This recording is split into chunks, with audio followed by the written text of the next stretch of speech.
Today Telangana news channel కి స్వాగతం. నా పేరు స్వాతి.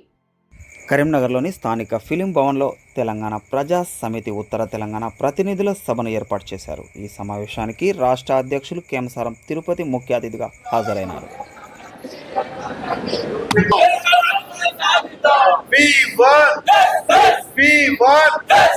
ఈరోజు తెలంగాణ ఎరికల ప్రజా సమితి ఉత్తర తెలంగాణ ప్రతినిధుల సమావేశం ఏర్పాటు చేయడం జరిగింది. ముఖ్య ఉద్దేశం ఏంటంటే, ఈ సమావేశం యొక్క ముఖ్య ఉద్దేశం తెలంగాణ రాష్ట్రంలో దాదాపుగా 6 లక్షల ఎరికల జనాభా కలిగి ఉన్న జనాభా గురించి ఏ రాజకీయ పార్టీలు కూడా పట్టించుకోవడం లేదు.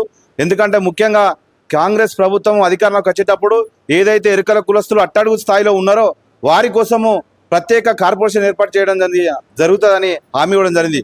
కానీ ఇంతటి వరకు దాని గురించి మాట్లాడిన పాపం లేదు.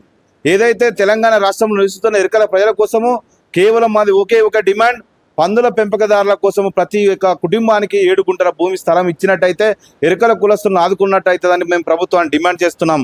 అదేవిధంగా ఏదైతే చదువుకున్న నిరుద్యోగులు చాలా మంది ఉన్నారు, వివిధ శాఖలు చాలా బ్యాక్లాగ్ పోస్టులు ఉన్నాయి, కనీసం ఉద్యోగాలు కూడా భర్తీ చేయాలని పరిస్థితిలో ఉన్నారు. కాబట్టి వెంటనే SC/ST ఉద్యోగాలు రావాలంటే SC/ST బ్యాక్లాగ్ పోస్టును భర్తీ చేయాలని మేము డిమాండ్ చేస్తున్నాము. ఏదైతే పందుల పెంపకం ఏదైతే ఉందో దాన్ని శాస్త్రీయ పద్ధతిలో ప్రభుత్వమే ప్రత్యేకంగా శిక్షణ ఇచ్చి దానికి నిధులు కేటాయించి వారి శాస్త్రీయ పద్ధతిలో పెంచినట్టయితే ఎరికల కుటుంబాలు బాగుంటాయి. ఏదైతే వారి స్థితిగతులు కేవలము మురికి కాలువలు నివసిస్తున్నారు, ఇల్లు లేని పరిస్థితిలో ఉన్నది, వారి ఆవేదన చెప్పుకోలేని పరిస్థితిలో ఉన్నారు. కాబట్టి తెలంగాణ ప్రభుత్వం వెంటనే ఎరికల స్థితిగతులపై ప్రత్యేక కమిషన్ ఏర్పాటు చేయాలని మేము ప్రభుత్వాన్ని డిమాండ్ చేస్తున్నాము. లేని పక్షంలో పెద్ద ఎత్తున తెలంగాణ ఎరికల ప్రజా సమితి ఆధ్వర్యంలో హైదరాబాద్లో పెద్ద ఎత్తున ఉద్యమం చేయడానికి సిద్ధంగా ఉన్నాము. తెలంగాణ ఎరికల ప్రజా సమితి ఈరోజు ఉత్తర తెలంగాణ ప్రతినిధుల సభ ముఖ్య ఉద్దేశం రాబోయే కాలంలో హైదరాబాద్లో పెద్ద ఎత్తున సభ నిర్వహించి మేము ప్రభుత్వాన్ని ఎప్పటికప్పుడు ఎండగడతాం.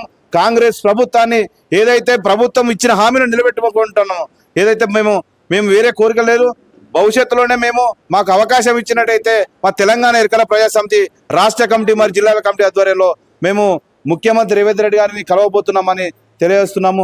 ఇప్పుడు ఈరోజు ముఖ్యంగా దీని సందర్భం ఏంటంటే, ఉత్తర తెలంగాణలో ఉన్న ఎరికల ప్రజలు దాదాపుగా పందుల పెంపకదారులు దాదాపుగా పందులపై జీవిస్తున్నారు. ఏదైతే ఆనాటి కాలం నుండి తట్టాలు అల్లుకుండా జీవిస్తుండే అది తుంగలో దొక్కడం జరిగింది. పందులను కూడా పెంచుకొని కూడా అంటే ప్రతి కుటుంబానికి 7 గుంటల స్థలం ఇవ్వాలి, మరి ఇచ్చినట్టయితే మేము వారి ప్రభుత్వాన్ని మర్చిపోమని చెప్పి, అదేవిధంగా ప్రతి జిల్లా కేంద్రంలో ఏకలవ్య విగ్రహము, ప్రతి జిల్లాలలో ఎరుకల నాంచారమ్మ సంస్కృతిని ఏర్పడడానికి నాంచారమ్మ గుడ్లు కట్టించాలని మేము తెలంగాణ ఎరుకల ప్రజా సమితి పక్షాన డిమాండ్ చేస్తున్నాం. జై కుర్రు, జై జై కుర్రు. కేంసారం తిరుపతి, తెలంగాణ ఎరుకల ప్రజా సమితి రాష్ట్ర అధ్యక్షుడు.